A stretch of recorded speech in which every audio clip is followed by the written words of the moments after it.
C'est l'heure du journal de l'Afrique, soyez les bienvenus sur France 24. À la une ce soir, ces violents combats dans l'est de la République démocratique du Congo.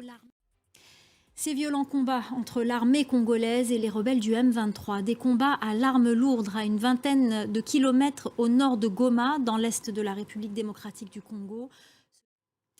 L'aide humanitaire promise après la signature d'un cessez-le-feu entre les rebelles du Tigré et le gouvernement fédéral éthiopien il y a 12 jours n'est toujours pas parvenue dans la région du Tigré. La population a été durement touchée par le conflit et souffre de la famine. Les organisations internationales se préparent en attendant d'avoir le feu vert et de pouvoir se rendre sur place. Les précisions de notre correspondant dans la région, Bastien Renouille. On ne peut pas plaire à tout le monde. Au Sénégal, les consommateurs se sont soulagés. La baisse des prix annoncée par le président Macky Sall contre la vie chère est entrée en vigueur ce samedi dans la région de Dakar. Mais l'État, qui subventionne les produits de première nécessité pour lutter contre l'inflation, exige désormais des commerçants qu'ils s'alignent sur les prix fixés. Ces derniers ne cachent pas leur mécontentement. Reportage à Dakar de Sarah Sako et Limandao.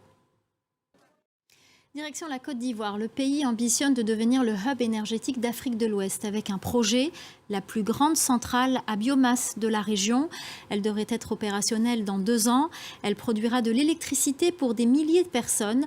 Le gouvernement ivoirien, à l'aide de prêts et de fonds internationaux, mise sur des projets d'énergie renouvelable avec pour objectif de réduire ses émissions de gaz à effet de serre de 30 à 50% d'ici 2030. Reportage de Sophie Lamotte et Sadia Monjo. J-6 avant le coup d'envoi de la Coupe du monde de football au Qatar, un événement très attendu sur le continent. Au Kenya, les fans de football n'ont pas l'intention de rater un match, surtout ceux des équipes africaines qu'ils espèrent voir aller le plus loin possible. Caroline Lambolé.